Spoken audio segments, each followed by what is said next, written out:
Howdy, y'all. Today we are going to be, well, honestly, what we're going to be doing is we're going to be redoing the exact same thing we did yesterday, hopefully with less tilting, um, because yesterday I did the entire stream without my mic on, because I am a winner and a go-getter, and by damn, that was embarrassing. So, we're back at it again today. Hopefully we're going to bring the same energy we brought yesterday, because yesterday I felt really good. I was just here. I was getting it, getting it. And yeah, so I wanted to talk about how the way I see Magic as a game has changed. So when I first started playing, I had all these ideas about how I thought everything should be done, and I just wanted to like build the highest win rate decks and get into standard event and just play that in and go infinite in that and get all this. And then I do drafts and I do the drafts and I just punch people and go really good at that and get all the cards and have a whole collection done in a season because I'm go getter and I'm just gonna get in there and I'm gonna get it. And yeah, so it's one season in and I have a couple decent best of one decks and I understand the game a hell of a lot better now. And that's what you call a paradigm shift. Man, that takes me back. That that takes me back um, to my old Guild Wars 2 days, but that's off the table. That's a story for another time. So I see things a little differently now. Uh, it, it it comes from just mass gaming basically. I've been doing one of these runs every single day for like an entire season, and that's a lot of games, and that's a lot of understanding. That's a lot of mechanics and learning, and I'm really happy about it because I feel like I understand the game a heck of a lot better now, and I also see it way differently. So I think we'll get into the numbers in a bit, but because of the fact, because I'm a free to play player, I think primarily I'm going to be playing aggro decks for a while. Maybe not my entire Magic career. Like once I get more tournament focused, I might transition and maybe I can get away with that after a certain point. But where I'm at right now in terms of how I play Magic, I'm going to be playing a lot of aggro decks. I'm going to be smacking people in the face with a lot of cheap creatures. And that's pretty much how I'm going to be playing Magic. And the reason for that is kind of twofold, right? So we got our decks, and the first deck we built was this mono white deck, and it is a pile. It is a house. It gets people in the dome. And in best of one, I actually don't like playing a lot of removal. I don't like playing a lot of responses because I play aggro, and why would you put responses in aggro? Your best bet is making your opponent respond to you. That's how aggro works. And if they can't, you win.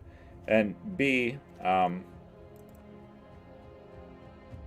it slows down your curve, right? Because if you're removing stuff, I mean, you're not playing stuff. You're better off just playing stuff. Yeah, yeah, yeah. And also, it makes for longer games. So every time you're playing a piece of removal and not playing a creature, that's a game that is going to go longer because you're essentially giving your opponent another turn.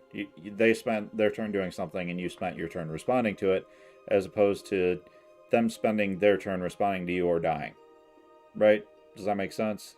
Like, the games end quicker either way. So if you can find a good deck that doesn't use a lot of removal and has a pretty decent win rate, it's generally going to have quicker games, and having quicker games is indicative of just being a better best of one player. So I got all these decks. I got that. I'm working on a red deck. It'll be done soon. Soon TM. I've got 4 rares and a mythic to go. Basically, what we're waiting on is a giant and a robber of the rich and a Torbran. Then this Embrith will come last, but we're not. We don't care a ton about having the fourth Embrith. It's not gonna make or break. So once we get the robber of the rich and the Bone Crusher giant and the Torbran, we're gonna be happy. And that I'm looking forward to that. I am the evil red deck player. That is my MO. 100%. That is just me. That's how I. Oh, apparently I'm waiting for 2 Embrys. What am I? Yeah, okay, I'm waiting for 2 Embrys, a Torbran, and a Bone Crusher Giant. I only need 1 Bone Crusher Giant. But yeah, I am the evil red deck player. Why? Because it's efficient. It accomplishes my goals super fast. Oh, also, I got this Cruel pile that I've been working on, and I'm kind of excited about it. Because it draws cards, and drawing cards is really good when you've got a low-curve aggro deck, turns out. So that's exciting, too. Those are 3 decks I'm really excited to play. Rogues, like I said, it suffers from the response problem, right? Like, it's a good deck. This is a really good deck. Don't get me wrong. Like, if I was venturing into best of 3, 100% I'm running this every single time. Because this is a good pile of cards. And sometimes, if you just curve out 1-2, you just get people. Like, it doesn't matter. They just die on turn 4 or whatever. But most games go long. Because you're playing a lot of removal. You're playing a lot of, like, calls and Lurises and dominations and awakenings and just holding mana to counterspell or play removal, and that's good.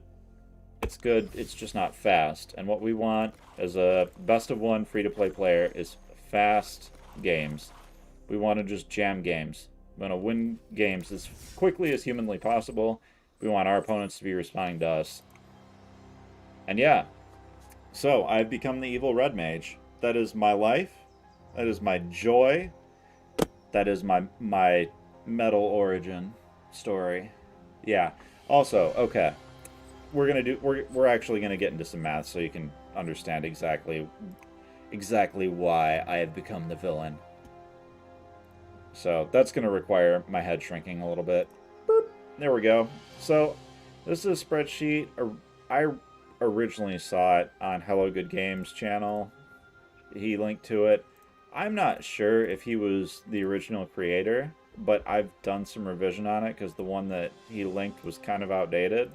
I added a differentiation between quick draft and premier draft and added a line so you can plug in your limited win rate, and I got my your best of 1 win rate, and that comes down here, and that still shows you what's going on. But a few key points.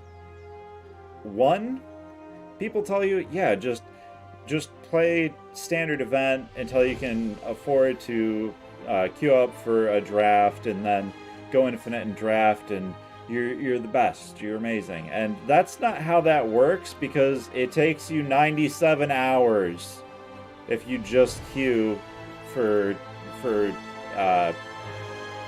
standard event to get 1 draft. That's 1 draft attempt. One single draft attempt. 97 hours. You know how many rares and mythics you're going to get in that time? 91. You're going to have half your collection done. I mean, not actually. I don't know what percentage of the collection it is, but you get my point. You're going to have a ton of cards. That's way more rares and way more mythics than you're going to get just doing a draft. Yeah. So, I think that's some idea to munch on. You're not just going to go 7 wins every time. Like, that said, you're going to go 7 wins 41% of the time if you've got a 63% win rate, which is where I'm at, I think. Somewhere around there. Or no, 30.03. I'm bad at math, but I'm good at spreadsheets. It says right there. It says right there.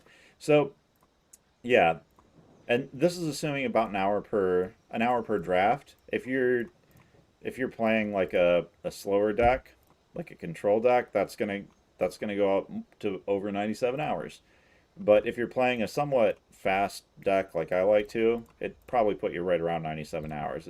So that's some food to munch on, food for thought.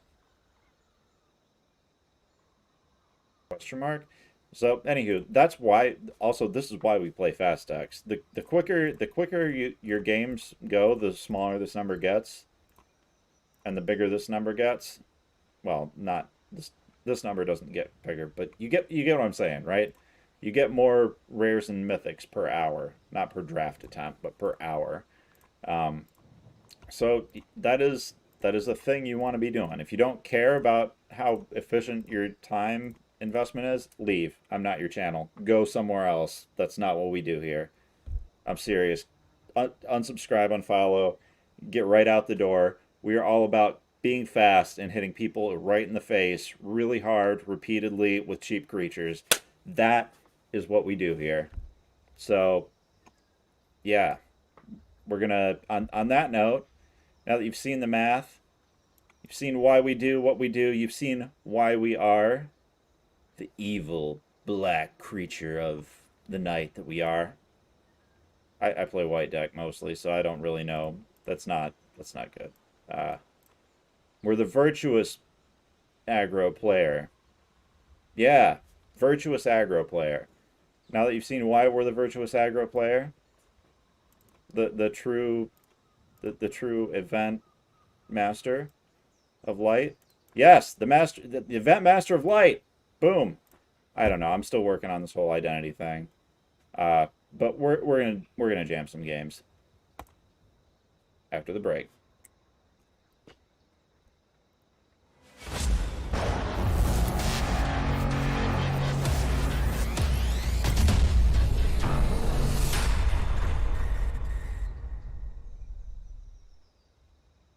Oh god, it's so late already.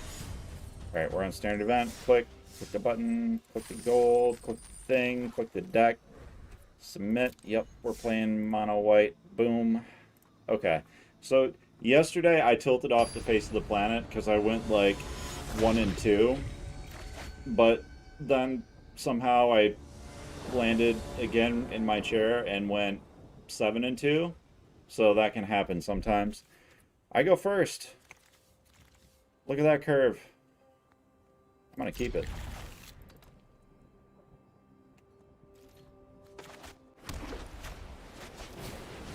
We'll see what he plays. If he plays a red or a green mana, we'll play Savior. If he plays anything else, we will play Aspirant.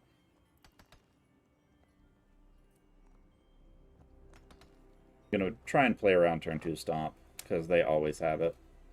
Always. Every single game. It probably doesn't have it. Watch him have it. I mean, if he's got Casket, he's got Casket. That's unavoidable. Unavoidable no matter what. But we shall see. Also, there's a good argument for Heliod getting slammed on the board, too. Yeah, this is a Casket / exile all your crap deck. Oh, there's number 3, though. Do you think we just play out the Heliod here?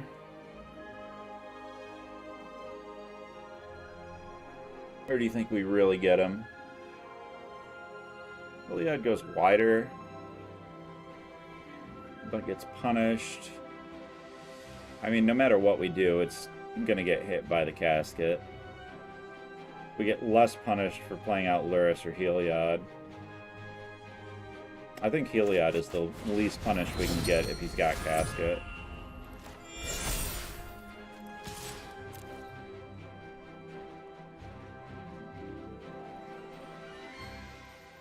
Any sort of exile effect, this is the least punished we get.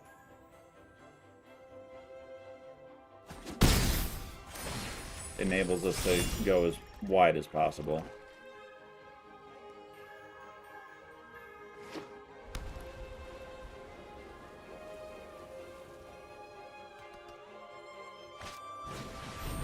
Hollow Priest, interesting. He's got the Blossoming Sand, so you'd think we'd see... something bigger, right? And yeah, we're never making that trade ever. Daxos Savior with Heliod on board. Yeah. That is 100% the play. Every single time you get to make it, that's the play. Alright, next to combat. 3-3. Yeah, we'll gain the extra life. Can't double block. Get him.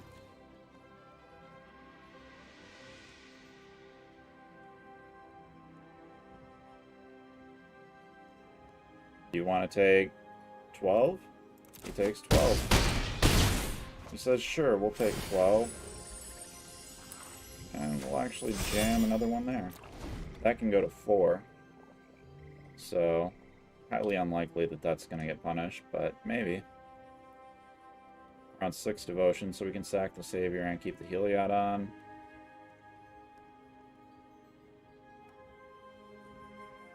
We can also get cute with Lurrus if he doesn't have an exile for it. No, he's got the exile. It's fine. It's a little bit too late for that. Like, that's his whole turn and he's still dead.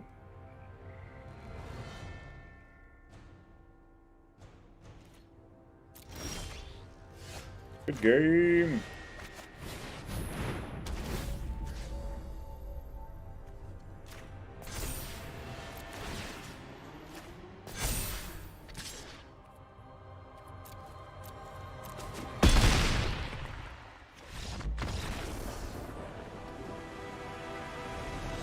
Alright, 1 down!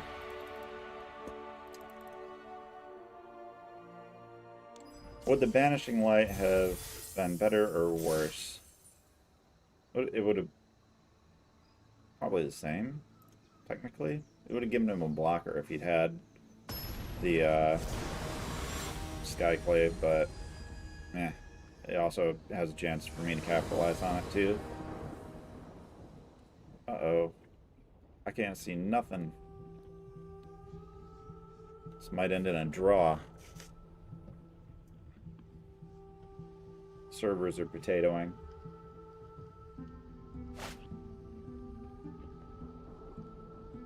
Well, well, well. What do we have here? A good curve. We're going second. Can't win them all. Might be good enough. Also might not. We might get shut down really hard. By a stomp. Can't do anything about that.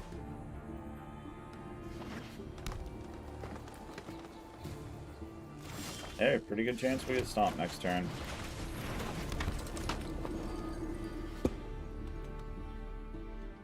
It's still awkward for him, right?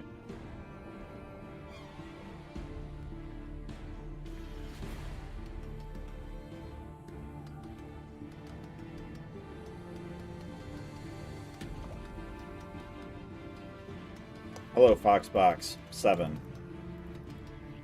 Or is that a salute? Foxbox salute.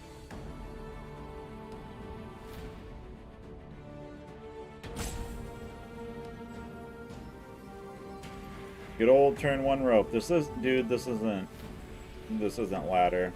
If you've got the mountain, you just play it. No one leaves.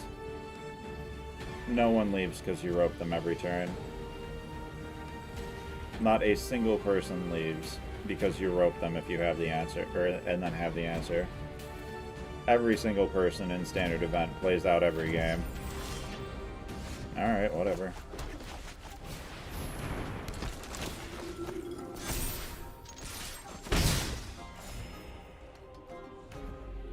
Maybe he DC'd.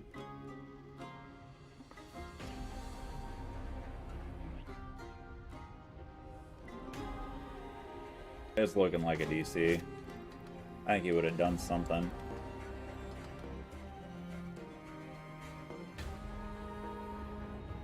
We're gonna throw out a sleepy.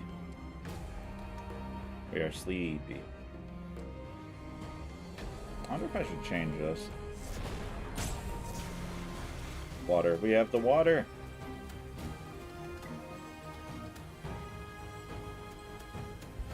I wonder if we should mind game people. Hit them with the blue, double blue, and then slam aggro in their face.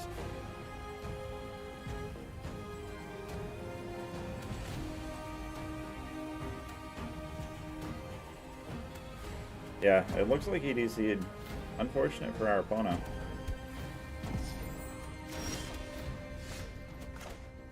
Oh, looks like he's the blue-white, or yeah, blue-white counters. Yeah, blue-white counters.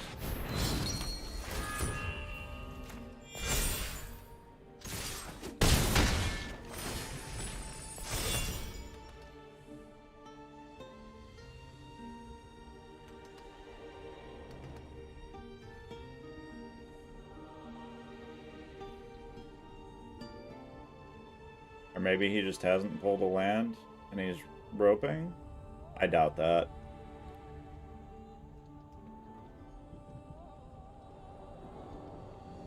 Seems very much like a DC.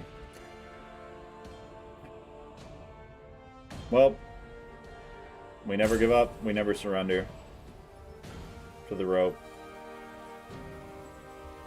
We're also not grateful for the rope. The rope is boring. The rope is unfair. The rope feels like a hollow victory. And we don't enjoy hollow victories.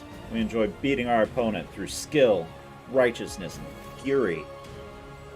And getting under them. There he goes. I assumed that that was a disconnect. And that's what it looks like when someone disconnects. I don't know. I've never experienced that before.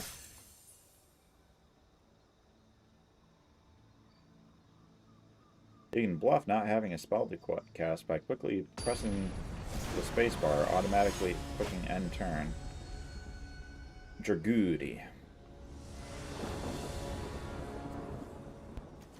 The opponent goes first, but we have the iconic duo, and we have pretty decent 1 and 2 into it, so let's keep. What is with all these counters decks, and why do I keep getting like weird land draws in Keeper? Do gain 1. The opponent is down for a tradesy. Opponent is not in for a tradesy. Ardenvale. I'm gonna play out our speaker here. That's probably going to be a banish. So if this was an Alcid, it would be better, but meh. This is the third green-white deck we've fought in a row. Yeah, there's the apparition. Lands on the speaker, which I'm actually fine with. I wouldn't be okay with another one, but the one I'm fine with. Oh, there's the Alcid. Wonder if we should play that down first. Yeah, it just offers protection.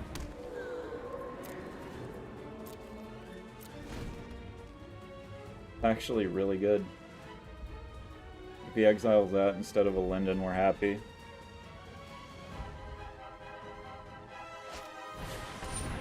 Oh, we don't want to see that Aspirant though. That's not good. That might put us behind. Why wouldn't he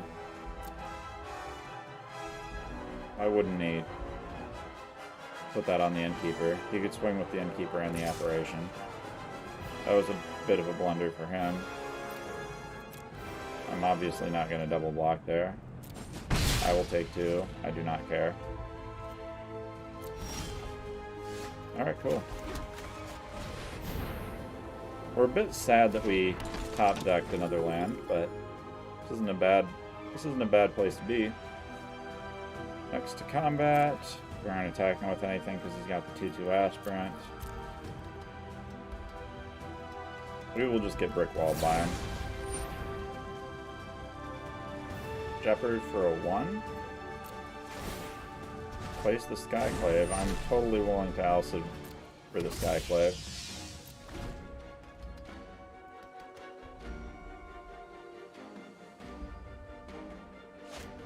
Yeah, we're gonna go ahead and lift that. Nope. Absolutely not. I mean, maybe he's got more, but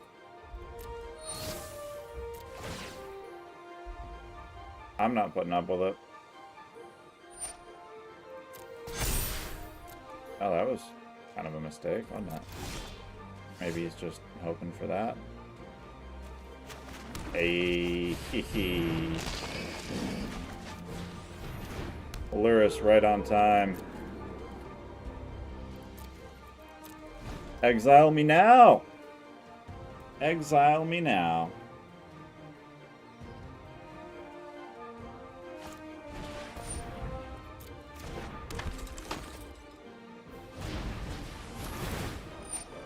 Oh, it's entirely possible for him to exile me now with that. Alright. Well, let's see, that means he's on 4 there. Right? He's got the Innkeepers lined up.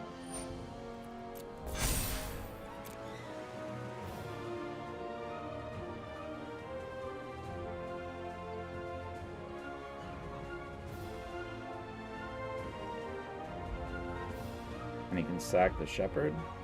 But I don't care, because I can swing. Yeah, I'll just chump him here.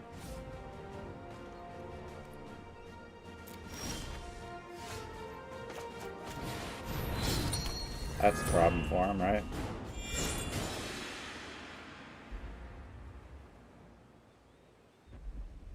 Can't actually activate that.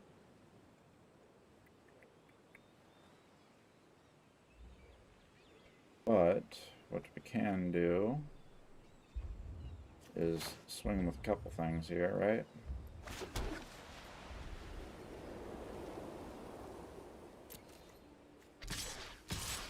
A 1/1 token just became super relevant.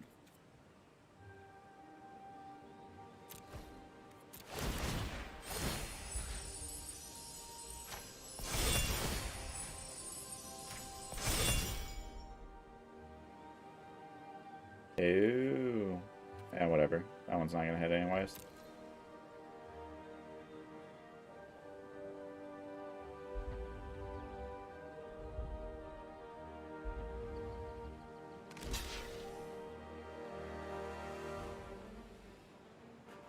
Double block. Value block. Yeah, I'll make that trade. I'm happy about it.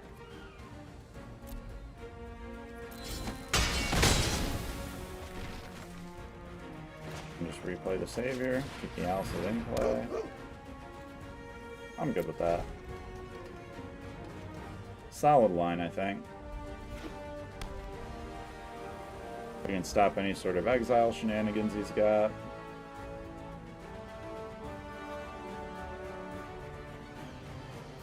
Unless he's got like double exile shenanigans. In which case we're mad about it.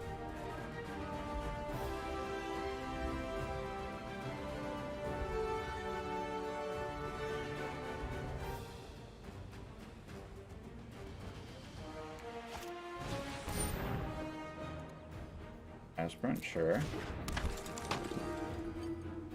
That gets pretty big.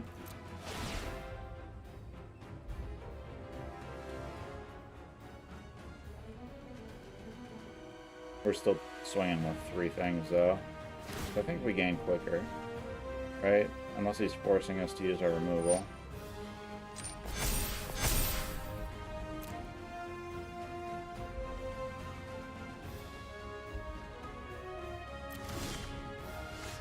Another Savior.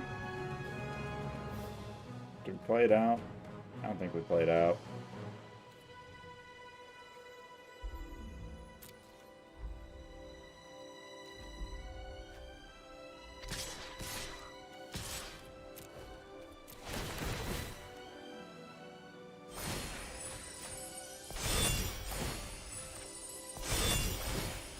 Yeah, we'll definitely need to protect that.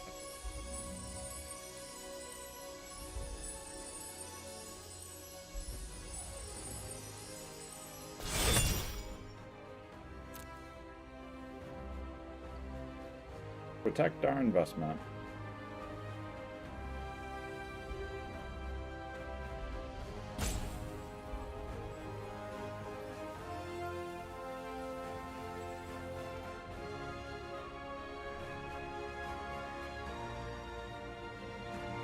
I think it might actually be worth it to hold the Savior. Strange as that sounds.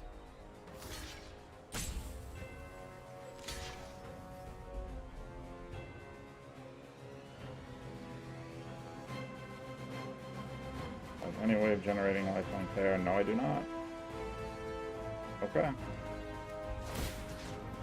Does it matter? I don't think it matters for the savior. Technically.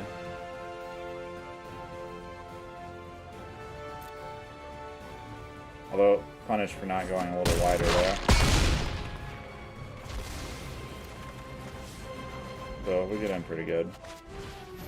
I don't think we're going to have to worry about having a second savior in play.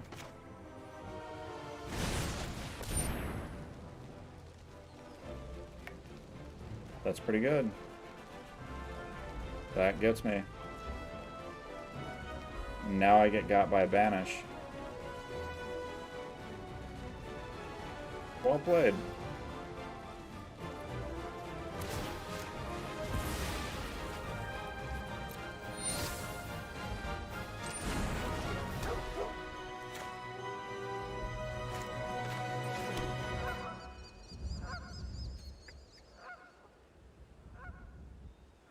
Have to be a banish onto the Lurrus though, right?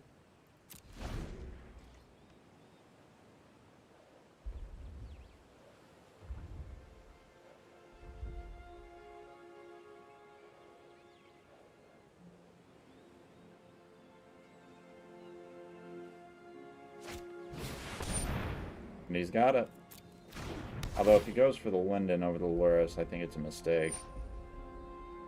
Good call, good call.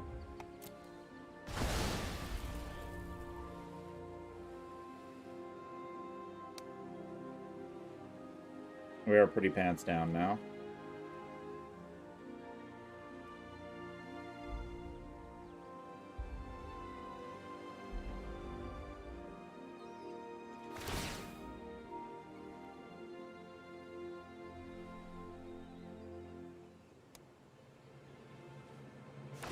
Yeah, that was the correct line for me too. Had to have it, right?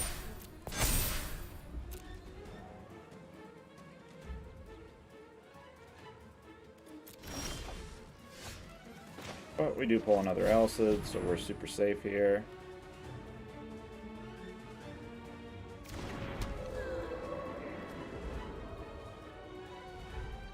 And we're just going to continue to get him, I think.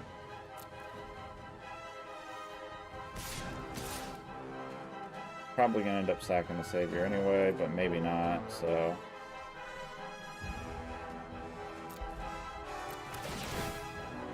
They should probably both go here. No value blocks.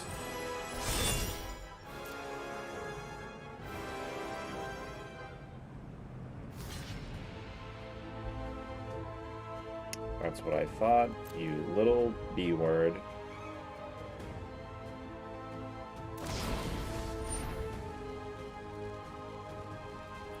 I hate that damn card.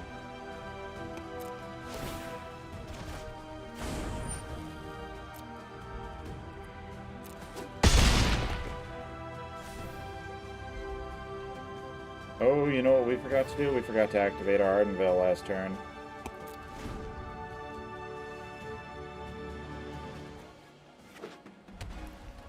Yep. That was a mistake. That was actually a huge mistake. We should be making those and swinging with them. That is extra power.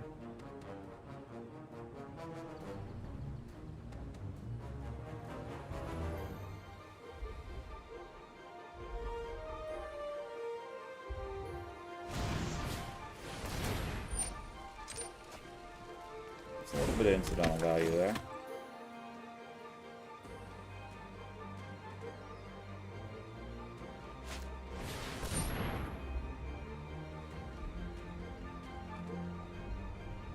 I'm actually mad about it. He has the Bronodon or the Alcid.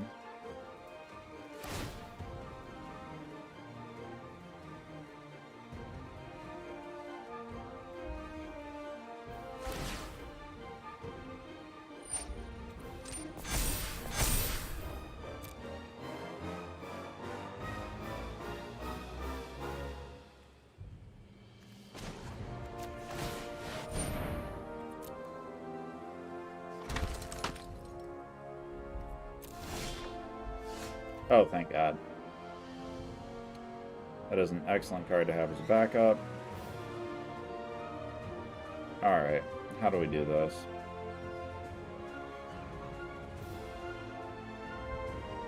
Could get got by a giant killer if we sack the Savior here. So I think we just play down the Savior regardless. Crashing Bronodon is going to go onto the Alcid in response. Question mark? I'd almost guarantee it is.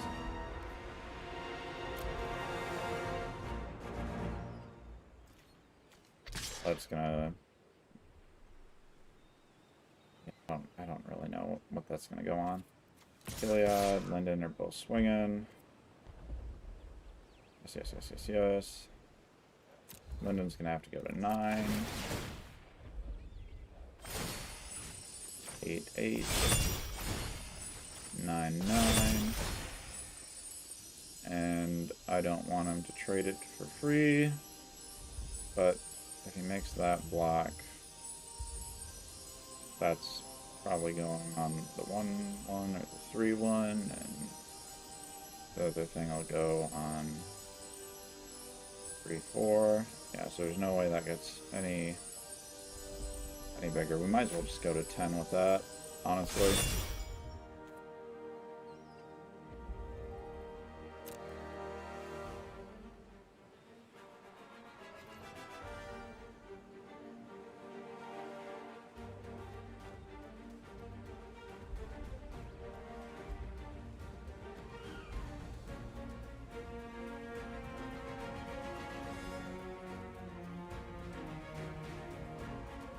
We aren't going to get the Heliod there.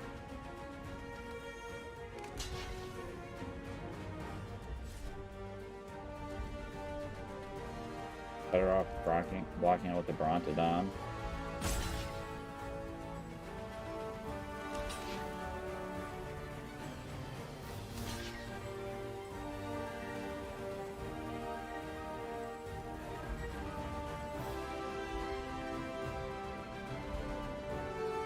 Yeah, that seems fine.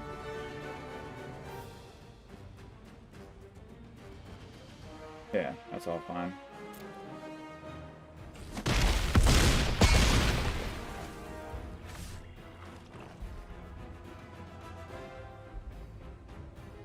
Yeah, that's all okay. Bronodon's gonna force me to sack a Savior. Does that say destroy? Yeah, it says destroy. I wonder if you realize that this works like this.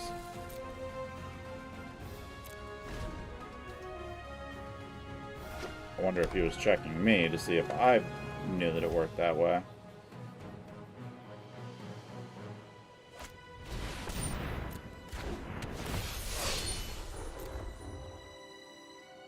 Pulls his Legion Angel. It's somewhat troublesome.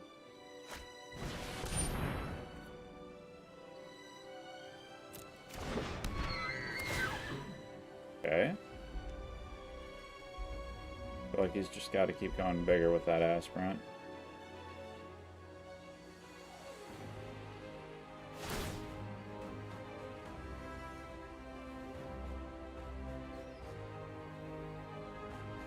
Right? 10-10, 11-11. The Heliod is becoming a problem for him too.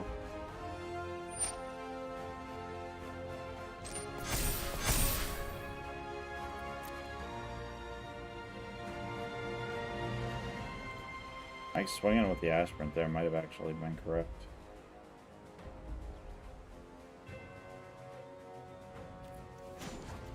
I almost forgot to do this again. 5, 6, 7. I'm at 7. 8. Alright.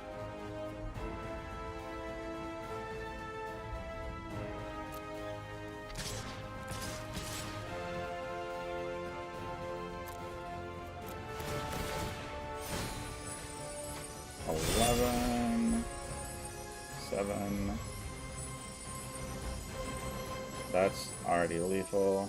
We just don't want to get value blocked here. So if we put 2 on it, it goes to 3, and he can't value block it with anything like Legion Angel. But he's going to be blocking there and there. So just, yeah, it makes his life more difficult if we go here. And I don't know. Do we go there and there?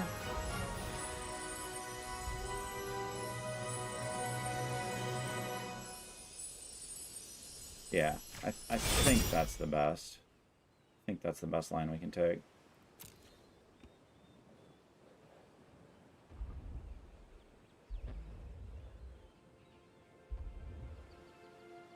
If he chumps with that, we're in a super good position next turn. That also means we need to sack the Savior, which is rough.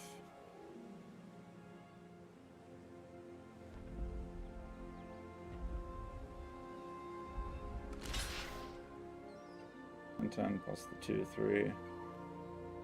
That is getting a Savior off the board, but it's putting us in a winning position next turn.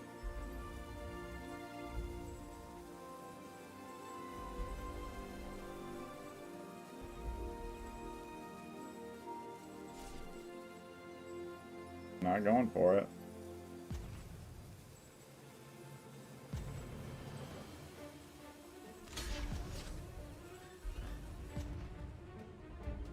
Okay.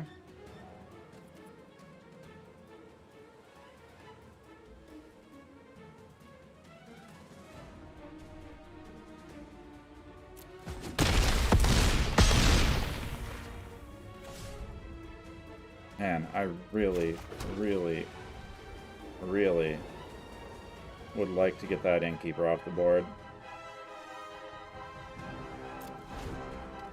But I guess by the same token, he probably wants to get that Alicid off the board.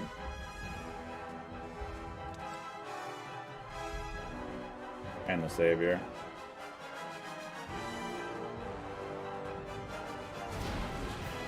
Damn it.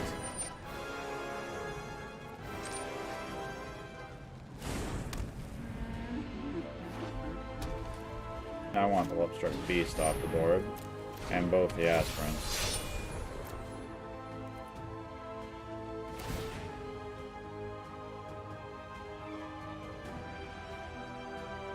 If I could draw something besides a land, it would be pretty god tier.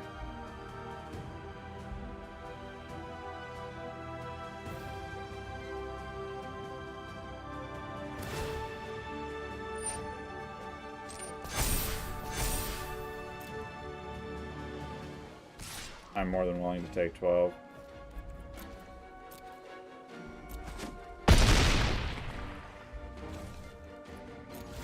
Fuck! I did it again! I did it again. I literally do that every single stinking time. Oh, gross. Gross. Alright. Being next to combat.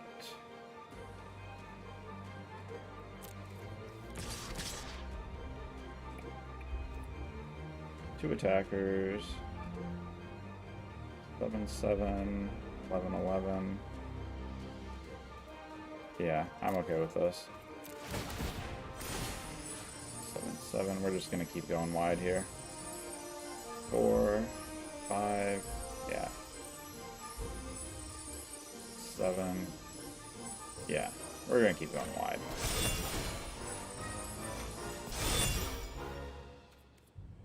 Good with that. We will actually activate the Heliod here as well. Chump blocks.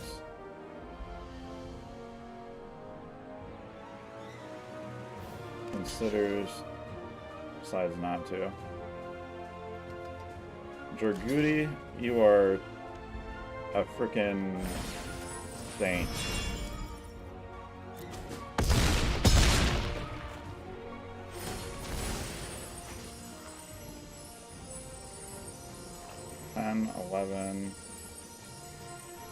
12. That doesn't quite get there.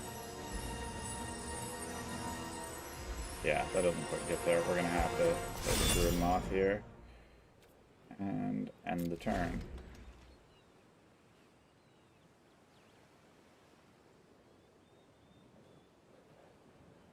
Yeah, a Daxos would be really good. Oh, that's a good top deck for him too. Puts him a little wider. I don't think he can afford to not play the Legion Angel. And we have another use of the Alcid via the Skyclave. Sure, where's that going?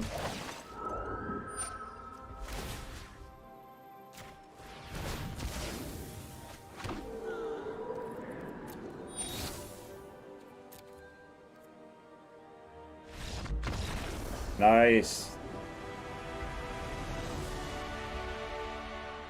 We got there. Man, that was an intense game. That was way too long. It is much past our bedtime.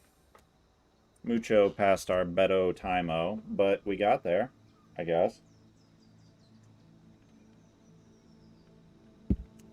And we're just going to keep at it.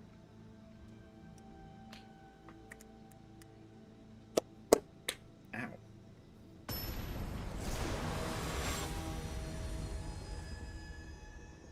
Awa.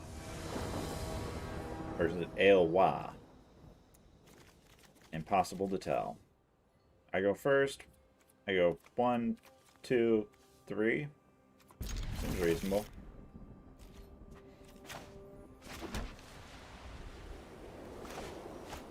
Yeah, it doesn't matter. Right. I was just thinking, man, we haven't been running any red deck today. And there we go. Red deck galore.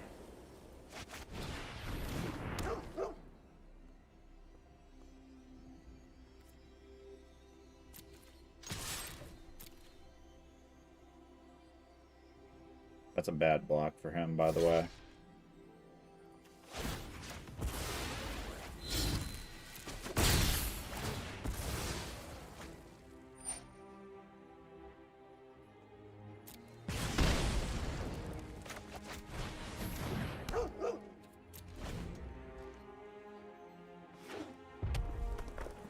He can resolve the stomp here technically, but it's not the greatest. I'm sure he's thinking about stomping the Savior. No? Stomps the Alcid. Well, I want the lifelink, so you gotta let him resolve it.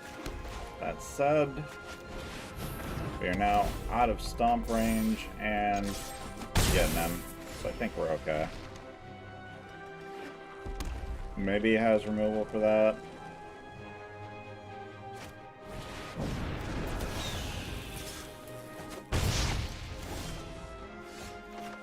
If he does, do I really care? Nope. Not one tiny little bit.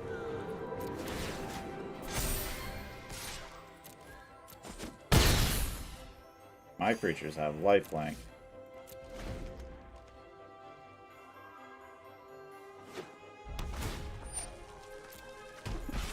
What? That's kind of cool. Oh, and he pulls an Annex too. Uh-oh, look out! Might want to hold that Maul back. Or that Alcid back. Probably not, though. I guess if he doesn't attack with the Phoenix, we'll hold it back.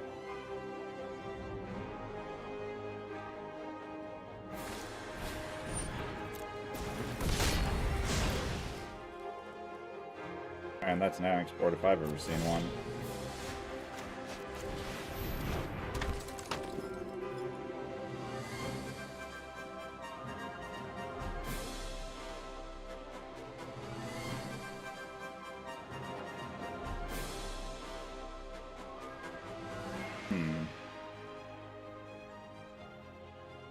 I think we just start going wide here, right?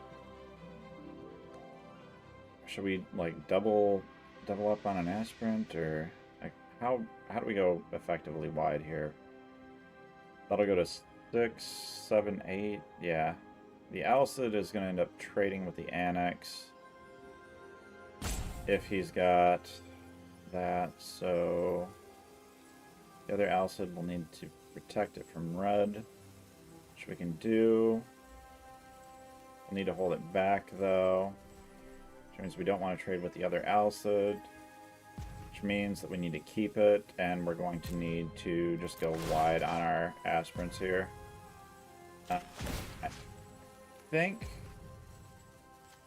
I don't know. I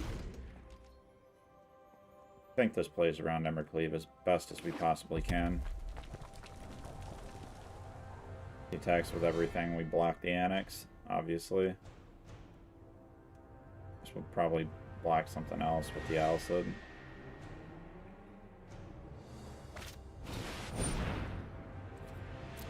Okay. That's not... I mean, that's good, but it's not crazy.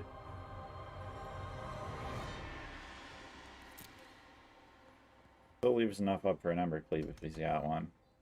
He doesn't swing, he doesn't have Embercleave, and I start getting aggressive next turn. I don't really need to. The aspirants are just going to continue to be a problem for him. Right? Ooh. Yeah.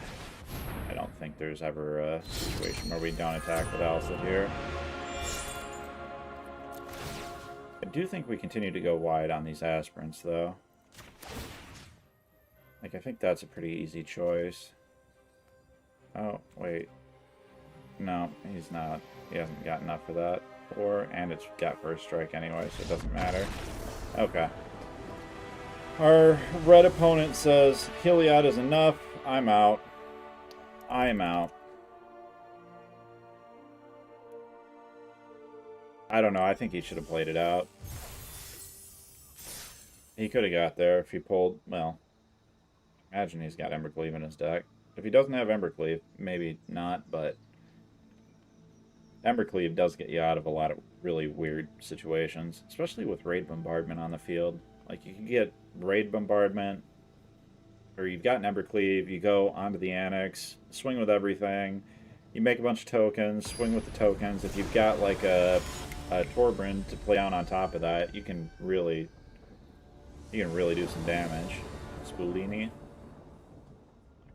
Yeah, Spulini. This is good. This is a good hand. I go first? Good hand. Good hand going first.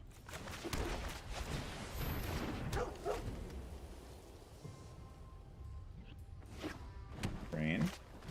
Catch wall on keeper. Cool.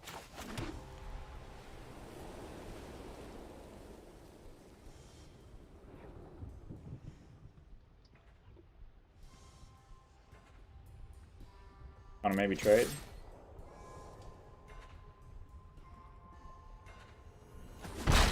Negative.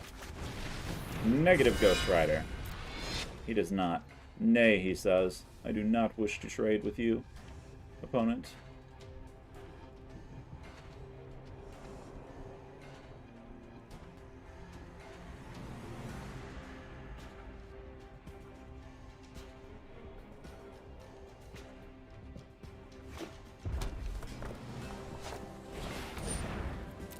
Brush fire. Cool. Still can attack. Opts to attack anyway.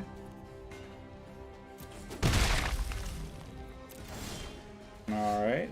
Fair enough, I suppose.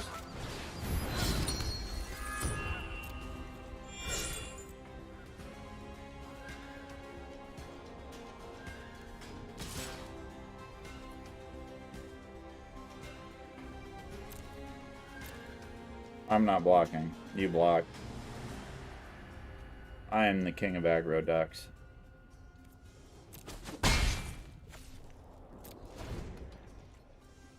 We've got removal for my savior. I'm going to get a +1/+1 counter. Yeah, I don't have to worry about exile here. I can just play down the Lurrus too. Ooh, that's busted.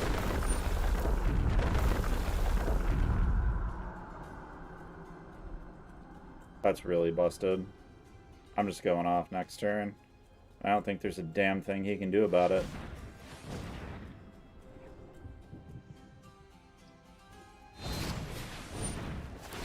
He gets got really hard here.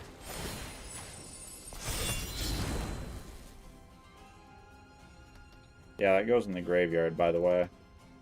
I don't know if you're aware of that, but that's how that interaction works.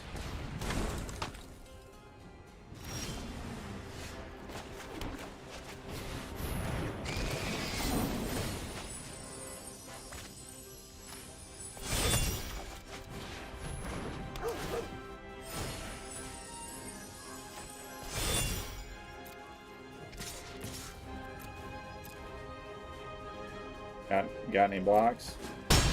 Nope. Alright. Well, that was fun.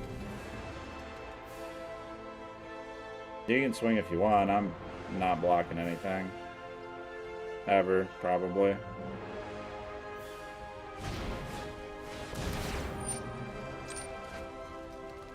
Daxos, Heliod. Man, that's a good combo. I like it a lot. Another Heliod to back it up. And an aspirin. Where's that going? Probably there.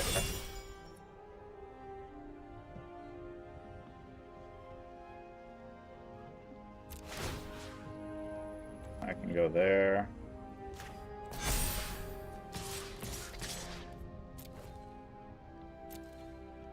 See if he wants to block anything here.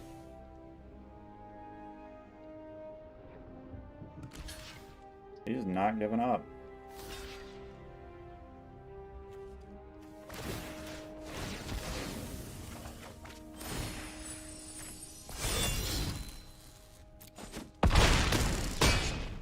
Cool.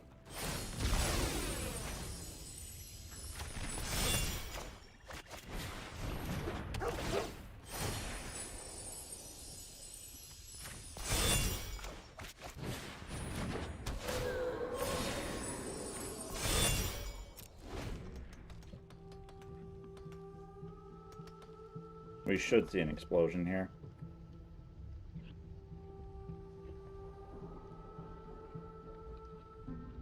That was a really sick curve. And he had to make a lot of really bad trades to not be out of this game. I don't think he's got anything that can deal 5 for 2. So I'm not super worried about it.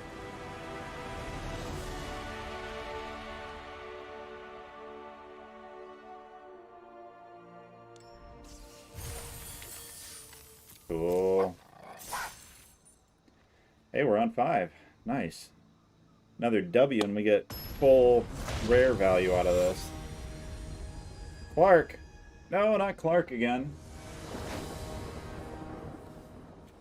Opponent goes first. That's cheating. Luris. Ah, crap. He's either rogues or mono black, neither of which is a super good matchup. But we do have Alcid Savior Speaker in hand, so probably good enough with Luris. We just get the opportunity to go off here.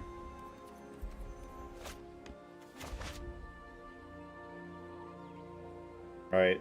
Yeah, we can savor the Alcid and then do shenanigans with stuff. Yes, rogues.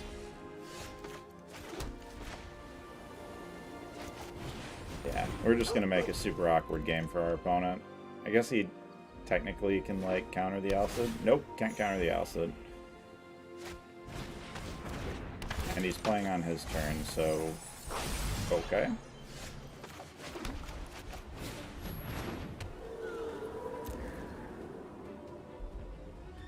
You want to trade that Enforcer off? I'm willing to make that trade. Which should tell you something about what I got in my hand. Nope, just takes the damage. Okay.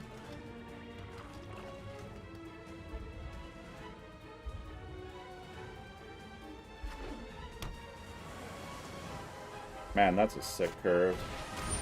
Oh, and he gives us the opportunity to land a Luris. Oh, opponent! Oh, opponent! I like this guy. for the record, you should do that on... Yeah, I don't care if he's got the cling. It does not matter to me one bit. You should do that on your turn. He clings my... Man. Oof. Oof, and he's tapped out. I mean, there's a potential for me to get got by Lil Mage's domination, but probably not, honestly. Probably not. We're just going for it. I think we're good.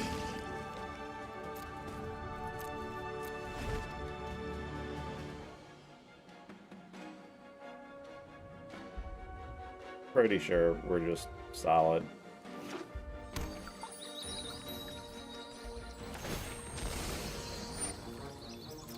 He would have to mill me for like a crap ton more than he can. And play domination in the same turn. So, we're good. We're good. That said, we do need to draw like a Heliod at some point. Oh, there's a casket. Nice! That's brutal.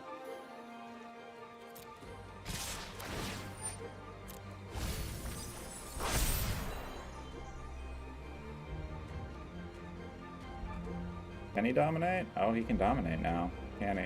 Because we're at 9. Because he drew the second Enforcer. That might be exactly what he needed. Okay, alright.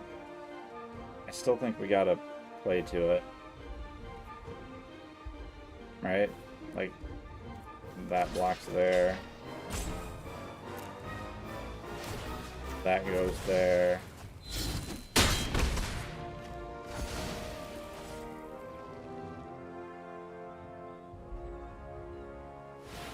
Nope, does not have domination. Cool. We got there. Alright. That said, we can cast it and be pretty golden. I don't want to cast it here, though. I want to play out a Savior again. Yeah, I want to play out a Savior again. But if we're doing that, we should probably be playing out a Daxos too, right? Just so we're getting some value off of it.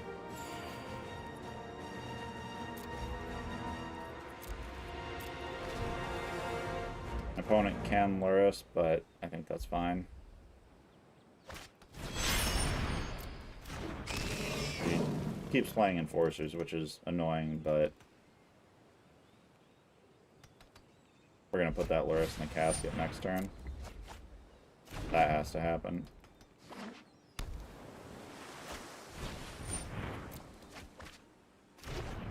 Draws a bunch of cards. Meh. Not bad overall. But got no value off the Lurrus.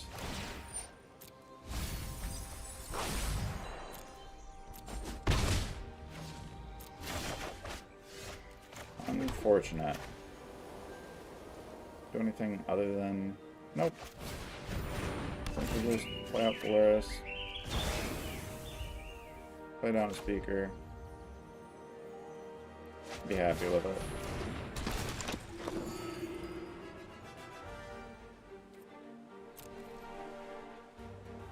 Maybe attack with the Lurrus. Because we do have the Alcid. Yeah, I'm willing to make that trade. Trade a Savior for an Enforcer. We still got the Alcid. Gain a bunch of life.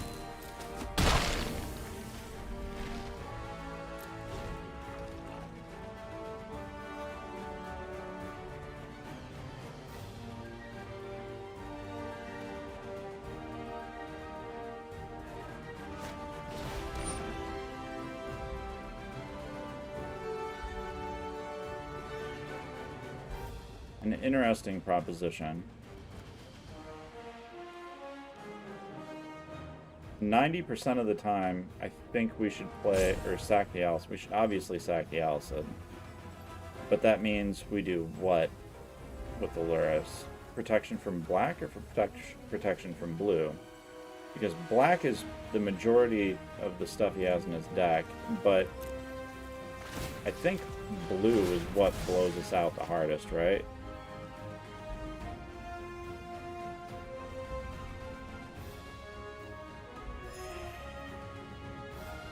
Yeah, if he has an instant speed removal, he can play it in response there. So he's hoping to get us with a sorcery.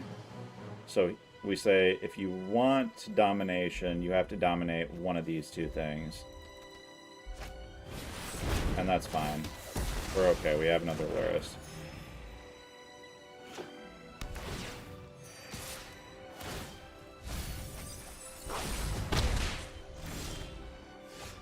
I also have a Broodmoth.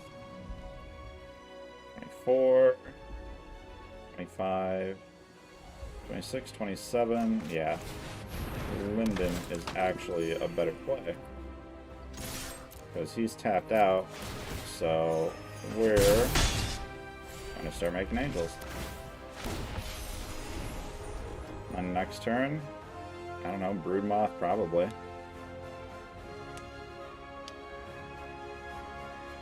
Just because it's way harder for him to deal with.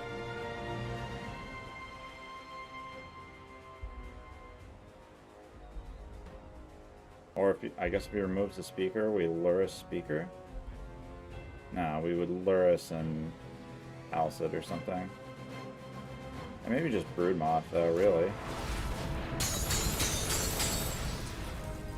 Nope, playing this to draw a card.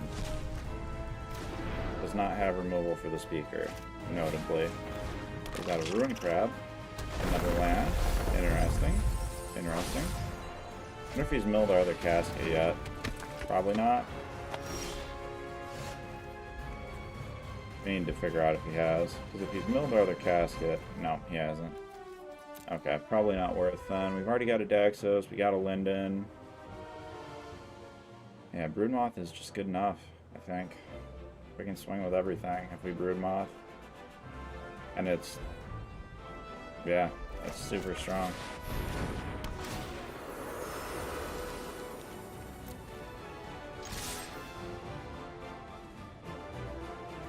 Not the speaker.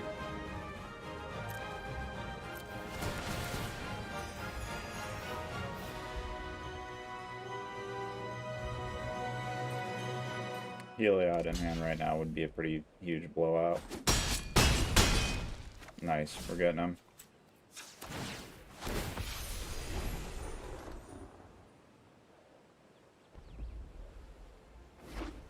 And he needs removal for the Broodmoth.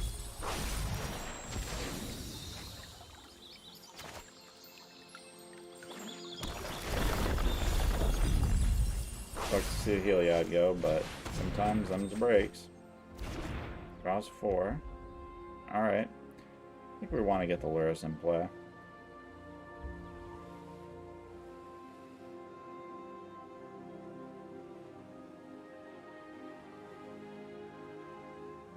He has to remove the Broodmoth if he's removing anything. That leaves him 2. Now he can't even counterspell. Maybe he doesn't run counterspells. Certainly hasn't played like he runs counterspells.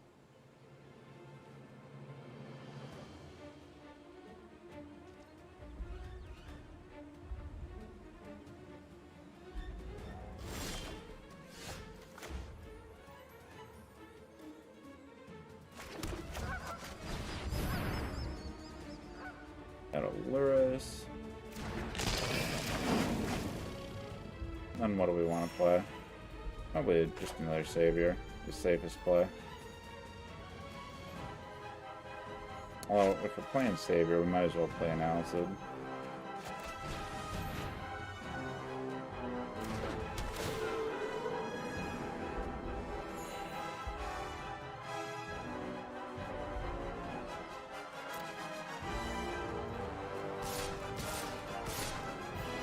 I guess there's no point in attacking with that.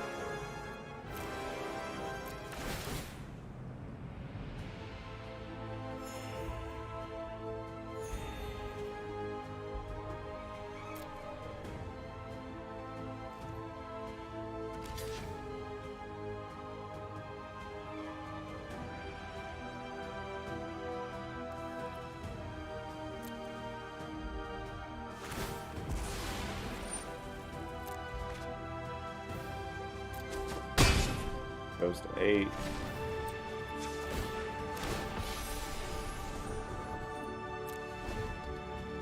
Alright, good luck. Because after this, I start playing speakers. Although I guess he's drawn enough removal that we gotta kind of be worried about it. A little bit. Oh god, we're on 22. Hey, there's the other glass casket. So, we've already got by this rune crap pretty hard. Oh, it's lethal. Glass casket is lethal unless he's got another thought thief.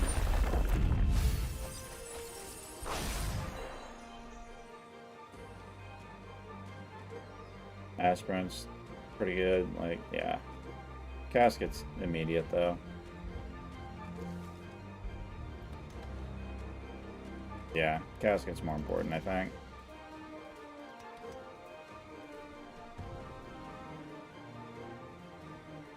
I don't think he runs Thwart the Grave if he runs, of one mind. How'd those end up in the exile board?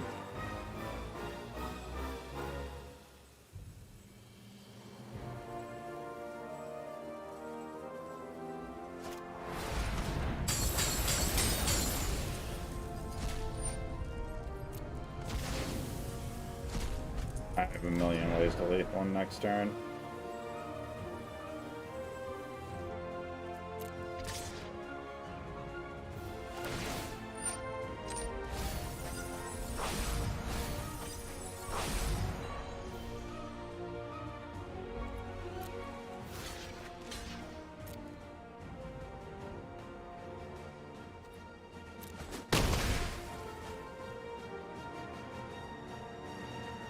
Awaken for 2.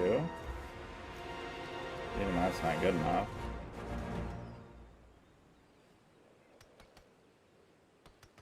Yeah, I don't see how he's expecting to get out of this. I just don't see it.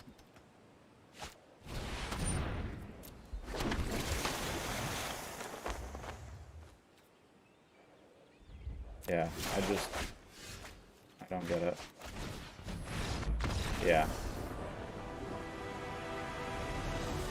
We win. Easy peasy. That wasn't easy. That was actually really close. Alright, one more. Or potentially more than one more if we start losing.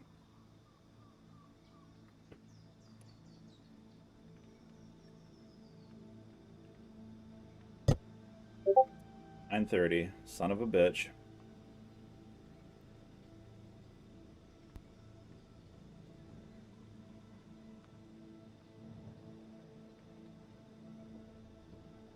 Good night, my lovely wife. Hope you sleep well.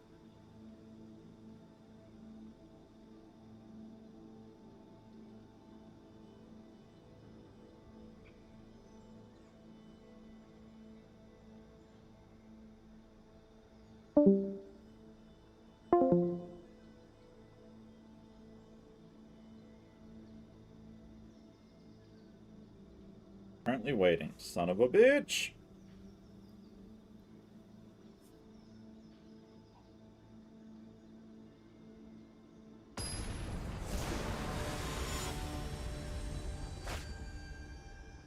Malkuth.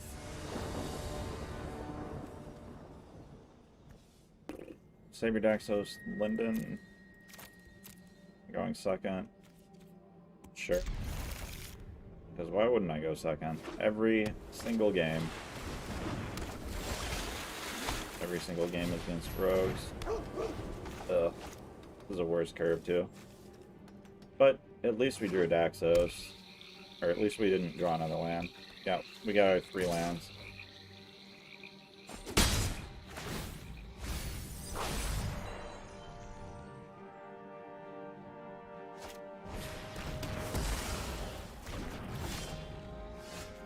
Also have 3 Lindens in play. Banner Magic crashes. This happens usually once per run. This game is extremely stable. And its developers should be super proud of it.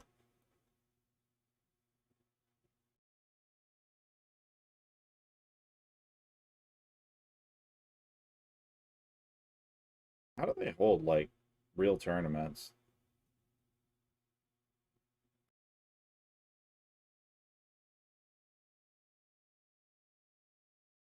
Really? That happens all the time. And I'm just doing a standard event, and it happens, like, once a day. Like, it seems like it probably... Oh, he's tapped out.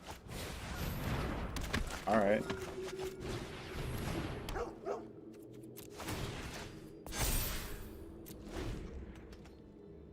Seems like it probably shouldn't be the way it is. I really, really, really need a freaking... I removed my Daxos. What did you use on that? A Heartless Act? Yeah, he Heartless Acted me. Did I lose an entire turn there? I lost an entire turn there. Okay.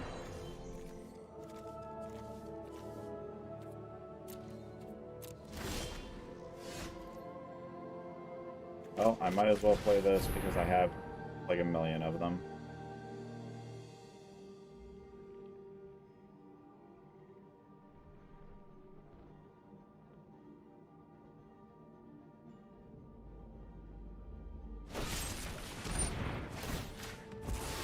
That was kind of nonsensical, wasn't it? That was going to happen no matter what. Now that's going there, and you've only got one card in hand, and you have to block an indestructible creature. Like, it would have made more sense to wait something to resolve, or like force me into this trade, or something, right? I just got Black Bloom Rogue in play. I get milked for two very important cards in this matchup.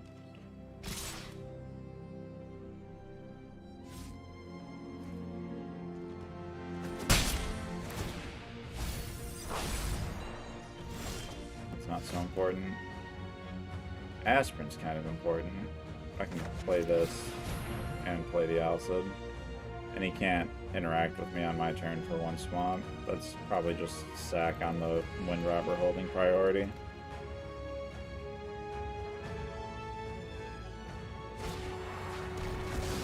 Or Cling to Dust, which he has to use to exile a land and draw a card.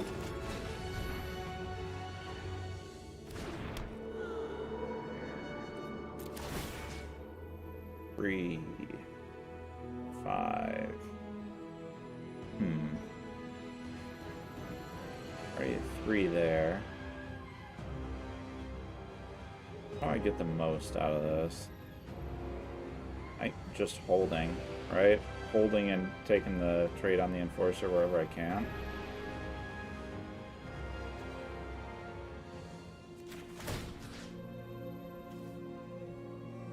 The Aspirant might be more important than the Linden in this matchup. But this should prevent Heartless Acts.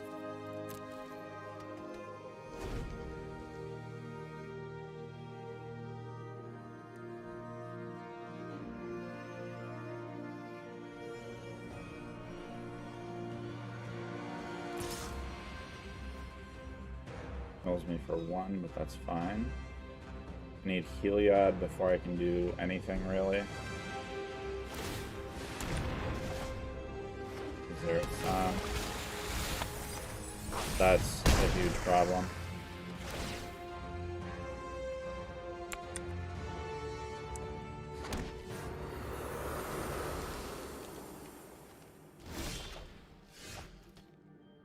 Yeah, that's actually a huge problem. You have another Alcid. 5, 3, 4, 4, 3, 2. That's, yeah.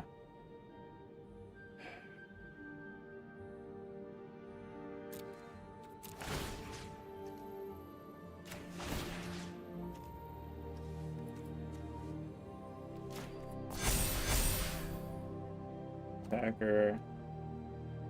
I don't really want to attack because he's getting infinite value off the Brood Moth.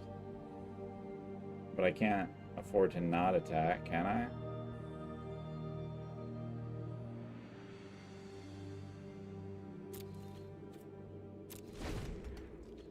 Gonna have to.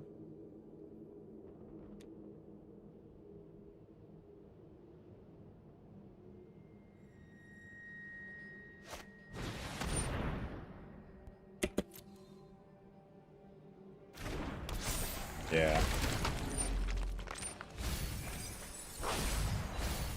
Oh, there's all my Helios, pretty much. 1, 2, 3. Maybe we get there, but probably not. Not with a Zerathon.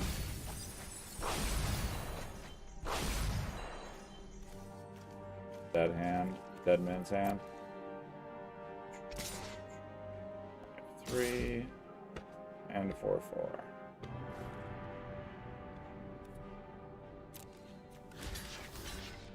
Does know that that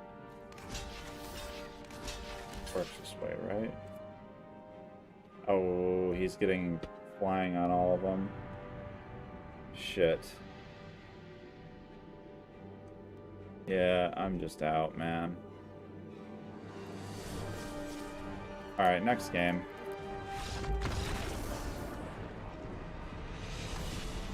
Next game, please. Thank you. We're not getting there.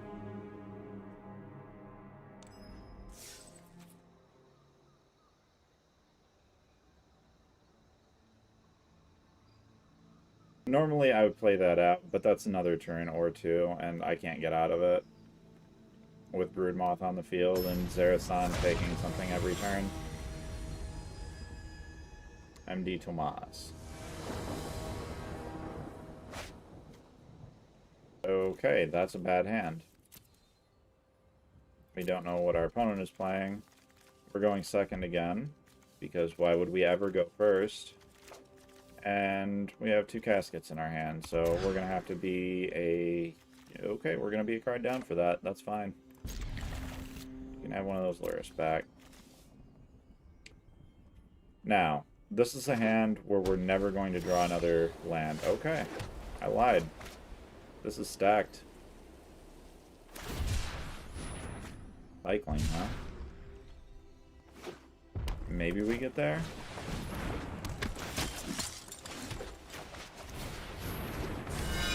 It's going to be very hard for our opponent to not let us get there with the hand we have. Flourishing Fox. Not bad.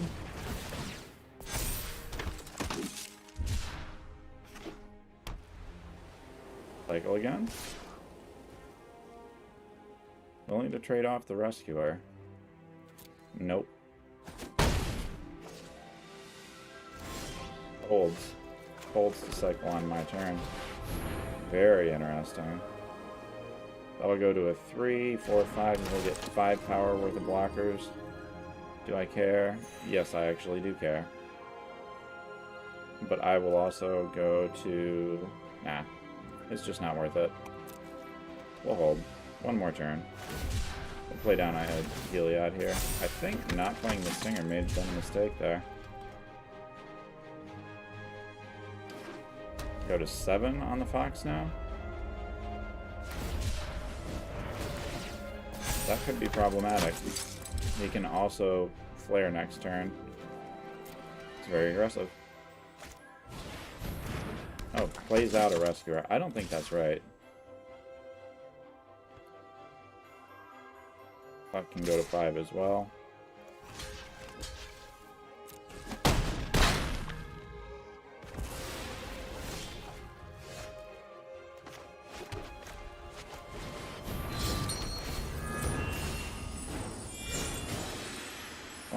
You can go to like a bajillion D power worth of blockers.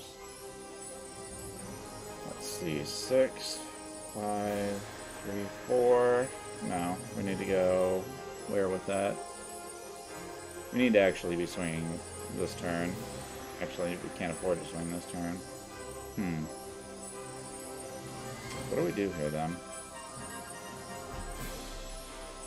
I think we just go to 7.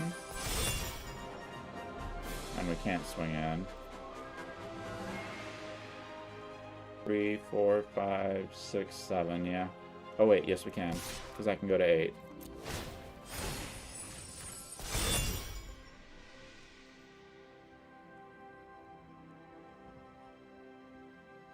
We can always block the fox.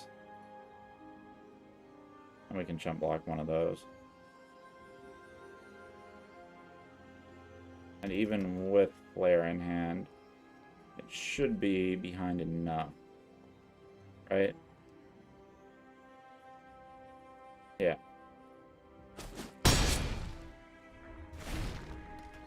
And next turn, we can either lure us.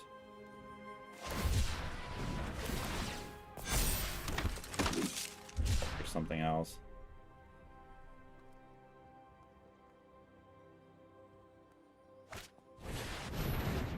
He plays lures. Okay.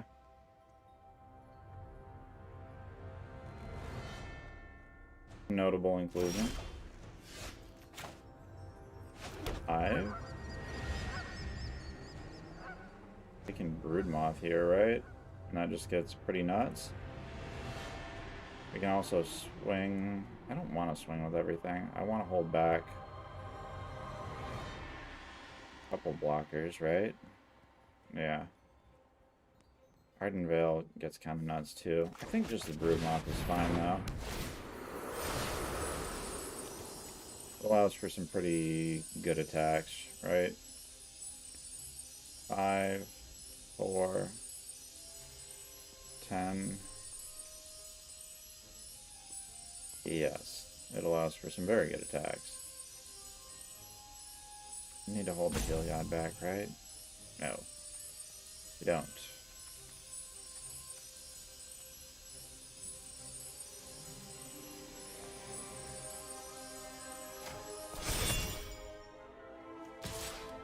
Yes, we do. We need to hold the Heliod back.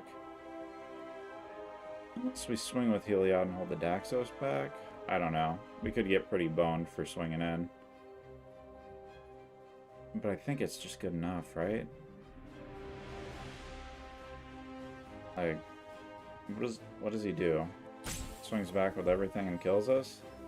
That's pretty terrible.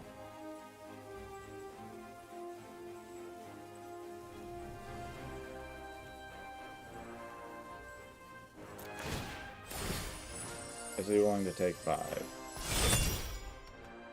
Opponent, are you willing to take 5? Or do you want to chump block?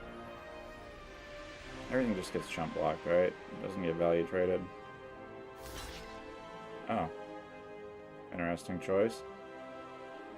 Nah, he's gonna go for the chump on that. He doesn't.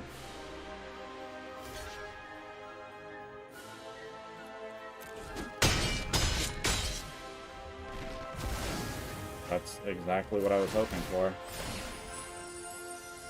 5, 5, 3, 4, 3, 3, 3, 4, 7. Maybe there, but probably not. Now we can start swinging at him in the air, and it's really good.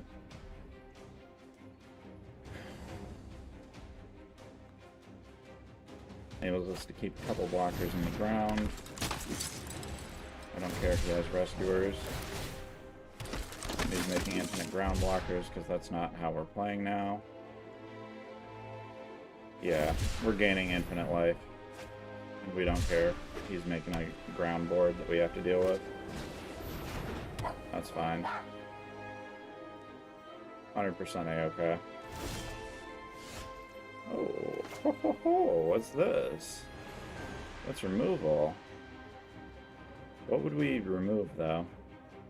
I don't think anything. I think we're better off gaining 8.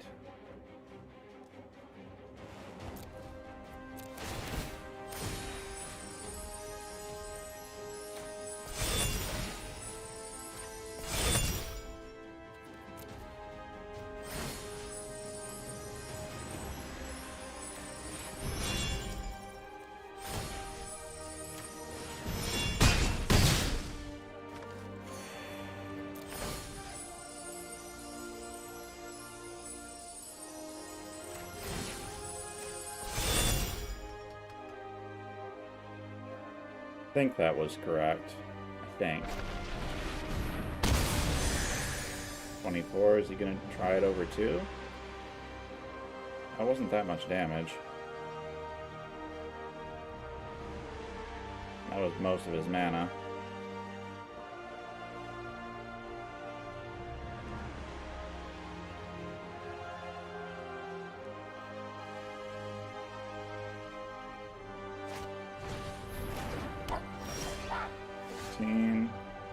Yeah, that's just lethal.